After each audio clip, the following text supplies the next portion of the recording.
ನಾನು ಸಮಾಜಗಳ ಹೆಸರುಗಳನ್ನ ಹೇಳಿ ಅವರಿಗೆ ಇದು ಮಾಡಲಿಕ್ಕೆ ಹೋಗುದಿಲ್ಲ. ಅದರಲ್ಲಿ ಸ್ಪಷ್ಟವಾಗಿ ಬರ್ತಿದ್ದಾರೆ ಸರ್ಕಾರ. ಅನೇಕರು ಇವತ್ತು ಸುಳ್ಳು ಸರ್ಟಿಫಿಕೇಟ್ಸ್ ಅನ್ನ ತೆಗೆದುಕೊಳ್ತಾ ಇದ್ದಾರೆ.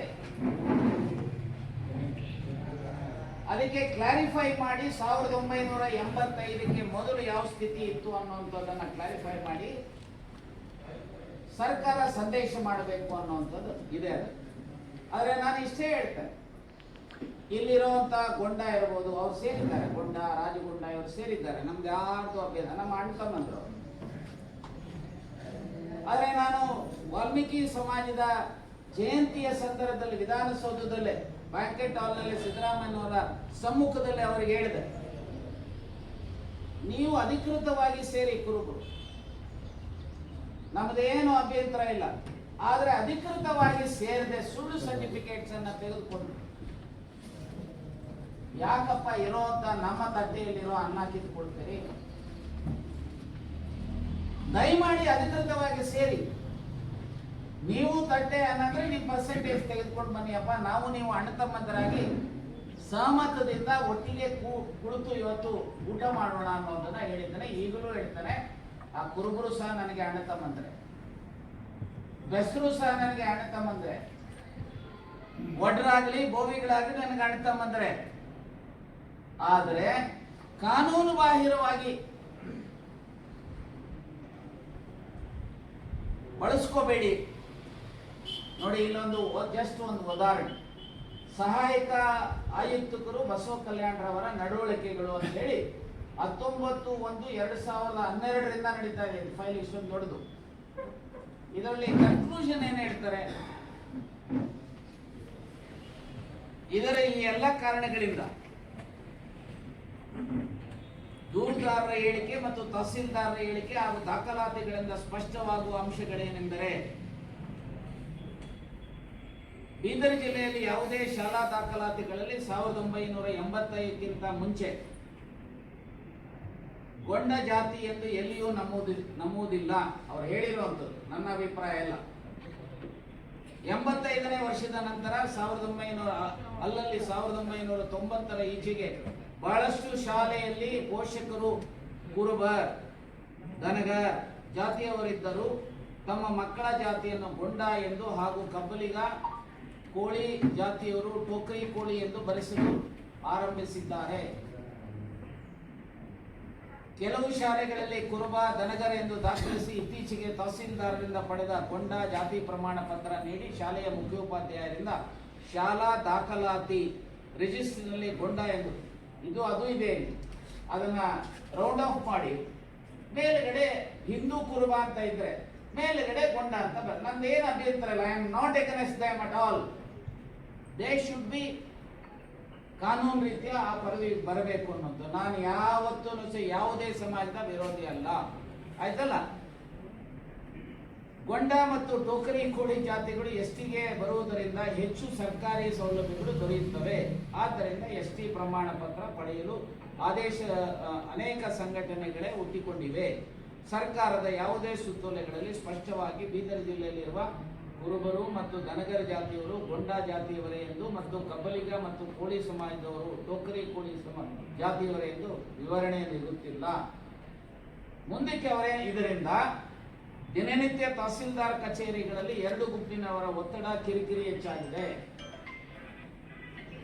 ಬೀದರ್ನಲ್ಲಿ ಬಹಳಷ್ಟು ಜನ ಕುರುಬ, ದನಗರ್, ಕಬ್ಬಲಿಗ ಮತ್ತು ಕೋಳಿ ಸಮಾಜದವರು ಇರುವುದರಿಂದ ರಾಜಕಾರಣಿಗಳು ಸಹ ಇವರ ಪರವಾಗಿ ಎಸ್ಟಿ ಪ್ರಮಾಣ ಪತ್ರ ನೀಡುವಂತೆ ಗ್ರಾಮ ಲೆಕ್ಕಿಗರು, ಕಂದಾಯ ನಿರೀಕ್ಷಕರು ತಹಸೀಲ್ದಾರ್ ಅವರ ಮೇಲೆ ಒತ್ತಡ ಮಾಡುತ್ತಿದ್ದಾರೆ. ಸಂಬಂಧಪಟ್ಟ ಸಮಾಜ ಕಲ್ಯಾಣ ಇಲಾಖೆ ಈ ಬಗ್ಗೆ ಆರಿಕೆ ಉತ್ತರ ನೀಡದೆ ವಿವರವಾಗಿ ಪರಿಶೀಲಿಸಿ ಸ್ಪಷ್ಟವಾಗಿ ಬೀದರ್ನಲ್ಲಿ 1985ಕ್ಕಿಂತ ಮುಂಚೆ ಇದ್ದಂತ ಕುರುಬರು, ದನಗರ್ ಜಾತಿಯವರು ಗೊಂಡ ಜಾತಿ ಎಂದು ಮತ್ತು ಕಬ್ಬಲಿಗ ಕೋಳಿ ಜಾತಿಯವರು ಟೋಕರೆ ಕೋಳಿ ಜಾತಿ ಎಂದು ಲಿಖಿತವಾಗಿ ನೀಡಿದರೆ ಇಡೀ ಸಮಸ್ಯೆಯ ಬಗ್ಗೆ ಅರಿಯುತ್ತದೆ. ಇದನ್ನ ಅವರು ಬರೆದಿದ್ದಾರೆ. ಪಾಪ ಅವರು ಬರೆದು DC ಆಫೀಸ್ ಬಂದ್ರೆ ಇಲ್ಲೇ ತಡೆ ಹಿಡಿದಿರುವಂತ ಮಹಾನುಭಾವರು ಇದ್ದಾರೆ. ರಾಜ್ಯ ಸರ್ಕಾರಕ್ಕೂ ಕಳಿಸದೇ ಇರುವಂತ. ನಾನು ನಾನು ಸ್ಪಷ್ಟ ಹೇಳ್ತೇನೆ, ಯಾವುದೇ ರಾಜಕಾರಣಿ ಆಗಲಿ, ಯಾರು ಸಮಾಜ ವಿರೋಧಿಗಳ, ಯಾವುದೇ ಸಮಾಜದ ವಿರೋಧಿಗಳಾಗಬಾರ್ದು. ನಾನು ಹೇಗೂ ರೈಟ್ಲಿ ಆಗಲಿ ರೆಕಮೆಂಡ್ ಆಗಿದೆ, ಕುರುಬರನ್ನ ಎಸ್ಟಿಗೆ ಸೇರಿಸ್ತೀವಿ ಅಂತೇಳಿ ಕೇಂದ್ರ ಮಿಸ್ಟರ್ ಮೋದಿ ಅನೌನ್ಸ್ ಮಾಡಿ ಹೋಗಿದ್ದಾರೆ. ಕೋಳಿ ಸಮಾಜದವರನ್ನ ಎಸ್ಟಿಗೆ ಸೇರಿಸ್ತೀವಿ ಅಂತ ಹೇಳಿ ಮಿಸ್ಟರ್ ಮೋದಿ ಅವರು ಅನೌನ್ಸ್ ಮಾಡಿ ಹೋಗಿದ್ದಾರೆ ಲಾಸ್ಟ್ ಪಾರ್ಲಿಮೆಂಟ್ ಎಲೆಕ್ಷನ್ ಅಲ್ಲಿ. ಈಗ ಮೊನ್ನೆ 4 ದಿವಸದಿಂದ ಜೋಶಿ ಅವರು ಅನೌನ್ಸ್ ಮಾಡಿದ್ದಾರೆ. ನಿಮ್ಮ ಜಿಲ್ಲೆಯ ನಾಯಕರ ಒತ್ತಾಯವೂ ಅದರ ಮೇಲಿದೆ. ದಯಮಾಡಿ ನಿಮ್ ಕೈ ಮುಗಿತೀನಿ, ನಿಮ್ ಮೂಲಕ ಹೋಗಿಯಪ್ಪ ಕೇಂದ್ರ ಸರ್ಕಾರಕ್ಕೆ. ರೆಕಮೆಂಡೇಶನ್ಸ್ ಆರ್ ಪೆಂಡಿಂಗ್ ಬಿಫೋರ್ ಕೇಂದ್ರ ಸರ್ಕಾರ. ಅದನ್ನ ಅಪ್ರೂವ್ ಮಾಡಿಸಿ, ಸಮಸ್ಯೆನೇ ಪರಿಹಾರ ಆಗುತ್ತೆ. ಯಾರು ಸಹ ನಾವು ಅವರ ವಿರೋಧಿಗಳಂತ ಭಾವಿಸಬೇಡಿ. ಇಲ್ಲಿ ಈವನ್ ನಾನೇ ಒಂದು ಕೇಸ್ ನಡೆಸಿದ್ದೆ. ಸೂರ್ಯವಂಶಿ ಪರವಾಗಿ ನಾನು ಲಾಯರ್ ಆಗಿ ಎಲೆಕ್ಷನ್ ಪಿಟಿಷನ್ 1,01,39,000 ಅವರು ಓಟು. ಇನ್ಯಾರೋ ಮಠಪತಿ ಅನ್ನುವಂಥವ್ರು ಸರ್ಟಿಫಿಕೇಟ್ ಅಲ್ಲಿ ರಾಯಚೂರಿನ ದೇವದುರ್ಗದಲ್ಲಿ ಅಸೆಂಬ್ಲಿಗೆ ರಿಜೆಕ್ಟ್ ಆಗುತ್ತೆ 1989. ಇಲ್ಲಿ ಪಾರ್ಲಿಮೆಂಟ್ಗೆ ಅದನ್ನ SC ಅಂತೇಳಿ ಪರಿಗಣಿಸಿ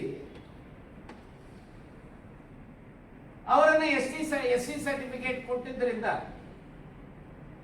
ಜಂಗಮ ಅಂತ, ಬೇಡೆ ಜಂಗಮ, ಬುಡುಗ ಜಂಗಮ ಅನ್ನುವಂಥದ್ರ ಹಿನ್ನೆಲೆಯಲ್ಲಿ ಅವರು 2ನೇ ಸ್ಥಾನದಲ್ಲಿ 1,33,000 ಓಟ್ ತೆಗೆದುಕೊಳ್ತಾರೆ. ಗೆದ್ದವರು ಸೂರ್ಯವಂಶಿ 1,39,000. ಜನತಾದಳದ ಕ್ಯಾಂಡಿಡೇಟ್ ಅಂತವ ನನ್ನ ಸ್ನೇಹಿತವ, ನಾನು ಯುವಜನತಾದಲ್ಲಿ ಜಿಲ್ಲಾಧ್ಯಕ್ಷ ಮಾಡಿ ಗಾಯಕ್ವಾಡ್, ಅವರಿಗೆ 1,33,33 ಗೆದ್ದವರಿಗೆ 1,39,000 ಸೂರ್ಯವಂಶಿಗೆ, ಮಠಪತಿಗೆ 1,36,000, 2ನೇ ಪ್ಲೇಸ್ ಅಲ್ಲಿ ಇದ್ದಂತ 1,33,000. ಅರೆ ಯಾರಾದ್ರೂ ಸಹ ನಿಜಕ್ಕೂ ಸಹ ಜಂಗಮರಿದ್ರೆ, ಹುಡುಗ ಜಂಗಮ, ಮಾಲ ಜಂಗಮ ನ್ಯಾಯಯುತವಾಗಿದ್ದರೆ ಯಾರ ಶ್ರೀಶೈಲದಲ್ಲಿ ಬಹಳಷ್ಟು ಜನ ಇದ್ದಾರೆ ನನಗೆ ಗೊತ್ತಿರೋ, ತಗೊಳ್ಳಿ ಕಾನೂನು ಚೌಕಟ್ಟೆಲ್ಲ ಯಾರು ಬೇಡ ಅನ್ನೋದಿಲ್ಲ. ಆದರೆ ಸುಳ್ಳು certificate, this is very very clear. We are not against any cost. ಬೇರೆಯವರು ಸಂಕುಚಿತವಾಗಿ ಯೋಚನೆ ಮಾಡ್ತಾರೆ, ನಾವು ಯಾರು ಸಹ ಸಂಕುಚಿತವಾಗಿ ಯೋಚನೆ ಮಾಡೋಲ್ಲ. ಯಾಕಂದ್ರೆ ನಾವೆಲ್ಲರೂ ಸಹ ಮಹರ್ಷಿ ವಾಲ್ಮೀಕಿಯ ಸಮಾಜದ ಮೇಲೆ ನಂಬಿಕೆ ಇಟ್ಟಿರುವಂಥದ್ದು.